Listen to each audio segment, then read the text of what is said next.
ഇന്നാളെ പറഞ്ഞു കഴിഞ്ഞു. ഇവന്മാർ ഈ സുബ്രഹ്മണ്യനും ഈ സമാധാന മന്ദിരത്തിലെ അവന്മാരും കൂടെ കൂടി എന്റെ അച്ഛനെ പീഡിപ്പിച്ച് കൊല്ലുവാണ് ചെയ്തത്. 3 സൈഡിലും മുള്ളുവേലിയൊക്കെ ഇട്ട് നമ്മുടെ അച്ഛൻ പെൻഷനായി റിട്ടയർ ചെയ്ത് വന്നപ്പോഴത്തേന് വെറും 7 വർഷം കൊണ്ട്, അതൊരു കുഴപ്പമില്ലായിരുന്നു, 7 വർഷം കൊണ്ട് പീഡിപ്പിച്ച് കൊല്ലുവാണ് ഇവന്മാർ ചെയ്തത്. ഇവന്മാരൊന്നും കേരളത്തിലന്മാരും ഈ സദാനന്ദ മന്ദിരത്തിലെ സോമരാജനൊന്നും എന്റെ ഈ ശ്രീലത എന്ന് പറയുന്നവർക്കും എന്റെ അച്ഛന്റെ ഡെഡ് ബോഡി പോലും കാണാൻ കയറിയിട്ടില്ല. ഇവന്മാരൊന്നും നമ്മുടെ ഒന്നും ആരുമല്ല.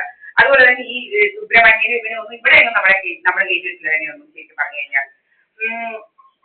ഇതൊന്നും ആരാണെങ്കിലും നമുക്ക് അറിയത്തില്ല. ഇങ്ങനെ വന്ന് ഇങ്ങനെ വലിയ ആരൊക്കെയോ ആവാൻ ശ്രമിക്കുക, ഇതൊക്കെയാണ് ഇവന്മാരുടെ ജോലി.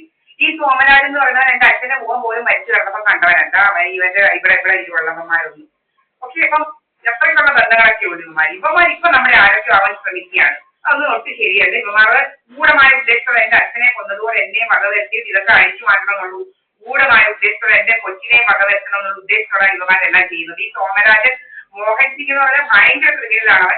അവൻ അവിടെ നിന്നോട് പലതും ചെയ്യുന്നുണ്ട്. ഇതുപോലെ ദശമൂലമൊന്നും അതുപോലെ നമ്മളെ വാച്ച് ചെയ്യുക, പല സെറ്റപ്പും അവന്റെ വീട്ടിലാണ് വെച്ചിരിക്കുന്നത്. അവന്റെ മുറിക്ക പണി സെറ്റപ്പ് ഒക്കെ വെക്കുക. പിന്നെ അതുപോലെ കുറെ ഡ്രാമയുമായിട്ട് ഈ സുബ്രഹ്മണ്യനും ഈ കൽപ്പകവല്ലിയും നടപ്പാണ് ജോലി.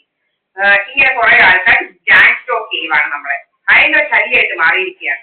നമ്മുടെ മുഖമൊക്കെ ഇപ്പം വിയർപ്പിക്കാൻ തുടങ്ങി. വലിയ രോഗങ്ങളായിരുന്നു മാറ്റി. ഇപ്പൊ ഇങ്ങനെ അടിക്കുന്നുണ്ട്. നമ്മളൊന്നും കഴിച്ചില്ല, ആകെ മാങ്ങയാണ് കഴിച്ചത്, വേറെ ഒന്നും കഴിച്ചിട്ടില്ല.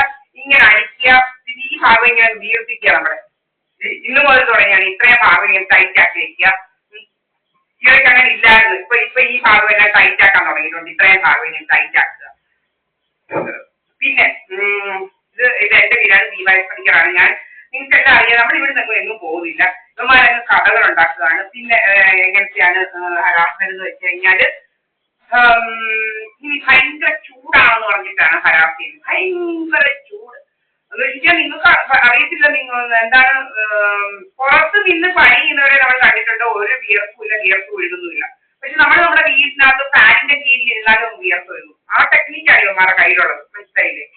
പിന്നെ ഭയങ്കര നമുക്കറിയാം അൺയൂഷ്വൽ ആയിട്ടുള്ള ഇതാണ്. നമ്മൾ വെളിയിലും സൂര്യന്റെ കീഴിൽ നിന്നാൽ പോലും അങ്ങനത്തെ ചൂടില്ല. നമ്മൾ മുറിക്കകത്ത് നിന്നാല് ഇവന്മാർ നമ്മളുടെ വീട്ടിലെ എന്തൊക്കെയോ ഹീറ്റേഴ്സ് ഈ EMF ഒക്കെ ഇതാക്കിയിട്ടുണ്ട്. ഇലക്ട്രോമാഗ്നറ്റിക് ഇൻഡക്ഷൻ വെച്ചിട്ട് ഈ ഭയങ്കരമായിട്ട് സ്റ്റീം ക്രിയേറ്റ് ചെയ്യുക, ഭയങ്കര ചൂട് ക്രിയേറ്റ് ചെയ്യുക. അങ്ങനെയാണ് നമ്മുടെ കറണ്ട് ബില്ല് ഭയങ്കരമായിട്ട് റൈസ് ആവുന്നത്.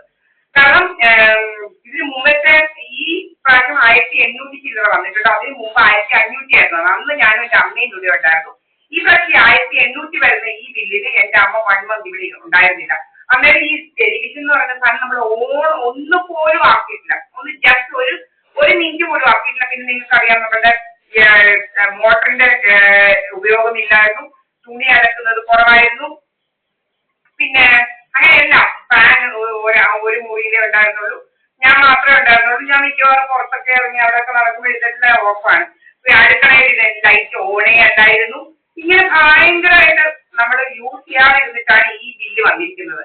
ഇത് പ്രൂവ് ചെയ്യുന്നത്. അതുപോലെ ഇപ്പൊ ഈ ബില്ല് വരുന്നുണ്ട് ഇവന്മാരിങ്ങനെ പറയും. ഇത് ഞാൻ ഡൽഹി വെച്ച് ഇങ്ങനെ തന്നെയാണ് ഇവന്മാർ ഇങ്ങനെ ചെയ്യുന്ന ഹീറ്റ് ഇങ്ങനെ അങ്ങോട്ട് ക്രിയേറ്റ് ചെയ്യുന്നത്. ഇങ്ങനെ വലിയ ചൂടൊക്കെ അങ്ങോട്ട് ക്രിയേറ്റ് ചെയ്യുന്ന ഈ സമയമുണ്ടല്ലോ, ഈ ഡൽഹിയിലും അങ്ങനെ തന്നെയാണ്. ആ സമയത്ത് ഇപ്പം നമ്മുടെ കറണ്ട് ബില്ല് ഭയങ്കര ഡ്രാസ്റ്റിക്കലി ഭയങ്കരമായിട്ട് അങ്ങ് കൂടും.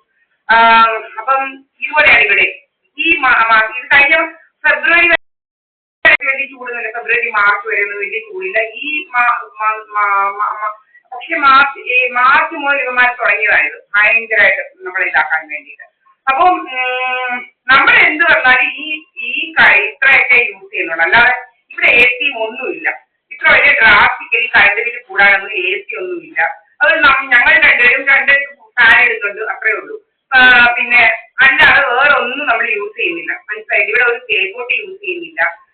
ചിലർക്ക് പറയും 40 minutes ആണ് പെർ ഡേ, അതിൽ കൂടുതൽ സമയമാണ് അവരുടെ മോട്ടർ ഓൺ ആവുന്നത്. ഇവിടെ 40 minutes ഒന്നും നമുക്ക് വേണ്ട ഒരു മോട്ടർ ഫില്ലാവാന്.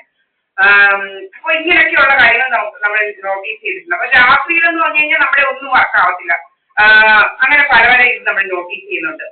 നമ്മുടെ ഫ്രിഡ്ജ് വർക്ക് ആവത്തില്ല, നമ്മുടെ മോട്ടർ വർക്ക് ആവത്തില്ല. ഇതെന്ന് വെച്ച് കഴിഞ്ഞാൽ നമ്മൾ മോട്ടർ രാത്രി ഓൺ ആക്കിയാൽ നമ്മൾ ഇവിടെ ഉണ്ടെന്നാണ്, അല്ലെങ്കിൽ നമ്മൾ ഇവിടെ ഇല്ലെന്നൊക്കെയാണ് ഡ്രാമ. അപ്പൊ നമ്മുടെ മോട്ടർ ഓൺ ആക്കിക്കാതിരിക്കുക. പിന്നെ എന്തൊക്കെയോ ചെയ്യും അന്നേരം ഈ വോൾട്ടേജ് ഡ്രാസ്റ്റിക്കലി കുറച്ചിട്ട് നമ്മുടെ മോട്ടർ ഓൺ ആക്കാതെ ഇരിക്കുക. ഇങ്ങനെയൊക്കെ പല പല ഡ്രാമകളാണ് ഇവന്മാർ ചെയ്യുന്നത് നമ്മൾ ഇവിടെ ഇല്ലാതെ വരുത്താൻ വേണ്ടിയിട്ട്. പിന്നെ ഇതൊക്കെയാണ് ഇവന്മാർ ഞാൻ പറഞ്ഞു എന്തുവാ സ്പാം കോൾ ഇട്ട് വിളിക്കുക, കോൾ വരുന്നത് എന്തൊക്കെയോ ആണെന്നുള്ളത് വരുത്തി തീർക്കുക. ഇതൊക്കെയാണ് കള്ളത്തരങ്ങളായിട്ടുള്ള കാര്യങ്ങൾ. പിന്നെ എന്താന്ന് വെച്ച് കഴിഞ്ഞാല് ഇവൻ ഈ സുബ്രഹ്മണ്യൻ ഇതുവഴി പോകുമ്പോൾ ആരും ഇങ്ങോട്ട് ചേർന്നെന്ന് ഒരു ഡ്രാമ. പിന്നെ നമ്മൾ എവിടെയെങ്കിലും പോയാൽ അങ്ങോട്ടൊക്കെ പോകുന്ന ഡ്രാമ. അങ്ങനെ പല നമ്മൾ വാഷ്റൂമിൽ ആ സൈഡിലോട്ട് ബാത്റൂമിൽ പോകുന്ന സൈഡിൽ പോയാൽ അവിടെ കൂടെ എവിടെയോ പോയെന്നുള്ള ഡ്രാമ. ഇങ്ങനെ പല അതുപോലെ കറണ്ട് പോയിട്ടുള്ള ഡ്രാമ, കറണ്ട് കളയുന്ന ഡ്രാമ, ഇവിടുന്ന് ആരോ പോകുന്നൊക്കെയുള്ള എന്തോ ഡ്രാമയാണെന്ന് നമുക്കറിയില്ല. രാത്രിയിൽ കറണ്ട് ഇങ്ങനെ പോയി ഇങ്ങനെയൊക്കെ ഒന്നാണ്. അപ്പൊ അതാണ് സുബ്രഹ്മണ്യൻ ഇങ്ങനെ വിളിച്ചത് കറണ്ട് ലൈറ്റ് ഇട്ട് കിടക്കണം. അപ്പൊ ഈ കറണ്ട് കളയേണ്ടി വരുന്നു. അതാണ് അവന് ഭയങ്കര. ഇതിനെല്ലാം നമുക്ക് തെളിവുണ്ട്. കറണ്ട് ഇങ്ങനെ ലൈറ്റ് ഇട്ട് കിടക്കുന്നതുകൊണ്ട് ഇങ്ങനെ കറണ്ട് ഉണ്ടാക്കാൻ പറ്റാത്തതുകൊണ്ടാണ് ഇവരിങ്ങനെ തെറി വിളിക്കുന്നത്. ലൈറ്റ് ഇട്ട് കിടന്നു. എന്നിട്ടാണ് ഈ ലൈറ്റ് ഇപ്പം ഇന്നലെ 2 പ്രാവശ്യം പോയി. അങ്ങനെ കുറെ ദിവസം ഇങ്ങനെ അത് കഴിഞ്ഞതിന് ശേഷം ഇങ്ങനെ പോകുന്നത്. പക്ഷെ ആരാണ് ഇങ്ങോട്ട് ആ സമയത്ത് വരുന്നു എന്നുള്ളതാണ് കഥ. ഇതൊക്കെയാണ് ഇവന്മാരുടെ കഥകളെന്ന് പറയുന്നത്. പിന്നെ നമുക്ക് നമ്മുടെ വാട്സാപ്പിനകത്തൊന്നും ഒരവനും ഇല്ല. നമ്മൾ ആർക്കും മെസ്സേജ് വിടുന്നില്ല, ഒന്നും വിടുന്നില്ല. നമ്മൾ എന്ത് മെസ്സേജ് ഇടുന്നൊക്കെ ഉള്ളത് നമുക്കറിയാം. നമ്മൾ അങ്ങോട്ടൊന്നും ഒരു മെസ്സേജ് വിടുന്നില്ല. ഭയങ്കര ഡ്രാമകളൊക്കെ ഉണ്ട്. നമ്മളതൊന്നും ഇതാണ് നമുക്ക് മനസ്സിലാവും ചിലവരുടെ ഡ്രാമയൊക്കെ എന്തൊക്കെയാണെന്നുള്ളത്. പിന്നെ സുബ്രഹ്മണ്യൻ എന്ന് പറയുന്നത് ഭയങ്കര തെറിവിളിയാണ്. തെറിവിളി എന്ന് വെച്ചാൽ നമ്മളതെല്ലാം യൂട്യൂബിൽ അപ്ലോഡ് ചെയ്യുന്നുണ്ട്. അതൊന്നും പക്ഷെ ആൾക്കാർ കാണത്തേ ഇല്ല. ആ അപ്ലോഡ് ചെയ്യുന്ന സംഗതികളൊന്നും കാണത്തില്ല. അതേസമയം വേറെയുള്ള ഏതെങ്കിലും ഒരു ജസ്റ്റ് ഒരു വാക്ക് തെളിവിച്ചാൽ നമുക്കറിയാം എങ്ങനെയാണ് നമ്മുടെ സമൂഹം റിപ്ലൈ ചെയ്യുന്നത്. ഒരൊറ്റ ആൾ പോലും ഇവന്റെ തെളിവിൽ ഇന്ന് വരെ ഇവൻ ഏതാണെന്നോ ഇവനെ ശരിയാക്കണമെന്നോ ഒന്നും ഒരു റിയാക്ഷൻസോ കമന്റ്സോ ഇന്ന് വരെ വന്നിട്ടില്ല. അപ്പൊ നമ്മൾ ഈ സത്യസന്ധമായ കാര്യങ്ങൾ പറയുമ്പോൾ ഭയങ്കര റിയാക്ഷനാണ് അവന്മാർക്ക്. എന്ന് വെച്ചാൽ അവന്മാരെ എക്സ്പോസ് ആവുന്നു എന്നുള്ള ആ ഒരു ഇത് കാരണം ഭയങ്കര രോഗങ്ങളാണ്. അപ്പൊ ഈ സുബ്രഹ്മണ്യനെ കുറിച്ച് പറയുകയാണെങ്കിൽ ഞാൻ പറഞ്ഞു എന്റെ അച്ഛനെ ഇവന്മാരെല്ലാം അവിടെ ഒന്നിച്ച് നിന്നുകൊണ്ട് ഒത്തിരി ഇതാക്കി. എന്നിട്ട് 93 10 സെന്റ് സ്ഥലം ഞങ്ങൾ ഇതിനോട് ചേർന്ന് വാങ്ങിച്ചു. അന്ന് മുതൽ ഭയങ്കര ഇതാണ്. എന്ന് വെച്ച് കഴിഞ്ഞാൽ അവിടെ നിന്ന് ആ വസ്തുവിനകത്ത് നിന്ന് കുറെ തെങ്ങ്, ഒരു 7-8 തെങ്ങ് വെട്ടി, മണ്ട വെട്ടിയെല്ലാം കളി സുബ്രഹ്മണ്യൻ. അവന് പ്രാന്താകും. അപ്പോ അത് കഴിഞ്ഞിട്ട് പിന്നെ ഞങ്ങൾ അളന്ന് കല്ലിടാൻ തുടങ്ങിയപ്പോ 85 കല്ല് ഞങ്ങൾ വാങ്ങിച്ചു. 85 കല്ലും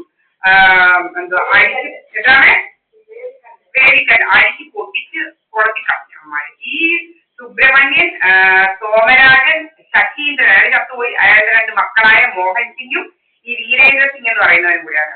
വീരേന്ദ്ര സിംഗ് എന്ന് പറയുന്നവൻ എന്നിട്ട് ഇവിടെ ഗൾഫിൽ പോയി. അവൻ പ്രീ ഡിഗ്രിക്കൊക്കെ പഠിക്കുന്ന സമയമാണ്. എന്നിട്ട് ഗൾഫിൽ പോയ ശേഷം അവന്റെ കേസിന്റെ വാറന്റായി അവൻ വന്ന് ജാമ്യം എടുത്തിട്ടില്ല. വാറന്റായി ലോങ് പെൻഡിങ് ആയി അവന്റെ ഇതെല്ലാം. ലോങ് പെൻഡിങ് വാറന്റ് ആയിട്ട് മാറിയത്. എന്നിട്ട് ഇവന്മാർ പോലീസിന് പൈസ കൊടുത്ത് വിടുകയായിരുന്നു. ഇവന്മാരൊന്നും നമ്മുടെ ആരുമല്ല. ഈ സോമരാജ് എന്ന് പറയുന്നവരോ ഈ ശ്രീലത എന്ന് പറയുന്നവരോ ഇവന്മാരൊന്നും എന്റെ അച്ഛനെ ഹോസ്പിറ്റലിൽ പോയി കാണുമോ, എന്റെ അച്ഛന്റെ ഡെഡ് ബോഡി കാണാനോ ഇവിടെ ഒന്നും കയറിയിട്ടില്ല. ഇവന്മാരാരാണെന്ന് നമുക്കത് അറിയത്തില്ല. ഇവന്മാർ നമ്മുടെ ആരും ഒട്ടല്ലതാണ്. ഇവന്മാർ നമ്മളെ എങ്ങനെയെങ്കിലും കൊന്നിട്ട് നമ്മുടെ സ്വത്ത് മുതലും അടിക്കണം എന്നുള്ള ഗൂഢമായ ഉദ്ദേശത്തോടെ കൂടെ നടക്കുകയാണ്. അതുപോലെ ഒരു വൃന്ദ എന്ന് പറയുന്നതും ഒക്കെ ഉണ്ട്. ഇങ്ങനെ നടക്കുകയാണ്. അവളും അവളുടെ മോനും കൂടെ ഡ്രാമ ചെയ്യും. ആരോ ആണും പെണ്ണുമാണെന്നുള്ള രീതിയിൽ ഡ്രാമ. അവന്റെ മോൻ വന്ന് ഇവിടെ വന്ന് ഇങ്ങനെ കയറി പഠിത്തമുണ്ടോ ഇല്ലെന്ന് പോലും നമുക്കറിയില്ല. അവന്റെ മോൻ ഇങ്ങനെ ആരുടെയൊക്കെ ഫോൺ കൊണ്ട് വന്ന് അവിടെ കയറി ഇരിക്കുന്ന കാണാം. സാധാരണ വന്നിട്ട് കയറി ഇരുന്നിട്ട് നമ്മൾ എന്തെങ്കിലും ഇതാവുന്ന അവൻ അപ്പോഴേക്കാണ് ഹെൽമെറ്റ് ഒക്കെ വെച്ച് ചാടി ഇറങ്ങി പോകുന്നത്. ഭയങ്കര ആത്മാർത്ഥ ഡ്രാമയാണ് ഇവിടെ നടക്കുന്നത്. 93 തുടങ്ങിയത് ഇതെല്ലാം. ഞാൻ പറഞ്ഞു 93 എന്തെല്ലാം ചെയ്യുന്നത്. പിന്നെ കല്ലടിച്ച് പൊട്ടിച്ചു. അത് കഴിഞ്ഞ് നിരവധി കേസുകൾ വരാൻ തുടങ്ങി. പിന്നെ എന്റെ അമ്മയുടെ കല്ലെറിഞ്ഞ് പൊട്ടിച്ചു. ഇവര് പിന്നെ കല്ലേറും എല്ലാമാണ്. പിന്നെ ഞങ്ങളുടെ അങ്ങോട്ട് ആ വസ്തുവിനകത്തോട്ട് ഈ വസ്തുവിന് അങ്ങോട്ട് ആ വസ്തുവിനകത്തോട്ട് ഇറങ്ങുന്ന ആ ഒരു ഇവിടെ ഉണ്ട്. അവിടെ ഫുൾ കുപ്പിച്ചില് കൊണ്ടിടുക. ഈ സൽപ്പവലി എന്ന് പറയുന്നവള് ഫുൾ കുപ്പിച്ചില് കൊണ്ടുവരിക. ഞങ്ങളെ ഭയങ്കര തെറിവിളി, എന്നും തെറിവിളി, കല്ലേറ്, ഇതൊക്കെ സ്ഥിരമായിരുന്നു. അടിക്കാൻ വരിക, ഭയങ്കര ശല്യമായിരുന്നു. പിന്നെ ഇവരെന്ത് ചെയ്തെന്ന് വെച്ച് കഴിഞ്ഞാല് പല്ലടിച്ച് പൊട്ടിച്ചിട്ടുണ്ട്. പിന്നെ ഞാൻ 10th പഠിക്കുമായിരുന്നു അന്ന് ഈ കേസ് തുടങ്ങിയപ്പം. ഇവരും കൂടെ വന്നിട്ട് നമ്മുടെ ഈ ഗ്രില്ലിനകത്തൂടെ മണ്ണ് വാരിയെറിയുക. നമ്മൾ ഇവിടുന്ന് ഇവൻ വിചാരിച്ച് നമ്മൾ പഠിച്ച് തോറ്റു പോകും. 10ാം ക്ലാസ്സിൽ തോപ്പിക്കണം എന്നുള്ള രീതിയിൽ അത് തെറിവിളിയായിരുന്നു. ഇവന്റെ വിചാരം നമ്മൾ അന്നേരം എന്താ ഈ പുസ്തകം മുഴുവായിട്ട് നിന്ന് പഠിച്ചിട്ടാണ് നമ്മൾ പാസ്സാകുന്നതെന്ന് ഇവന്റെ വിചാരം ഒരിക്കലും അല്ല കേട്ടോ. അപ്പം അതൊക്കെ അങ്ങനെ.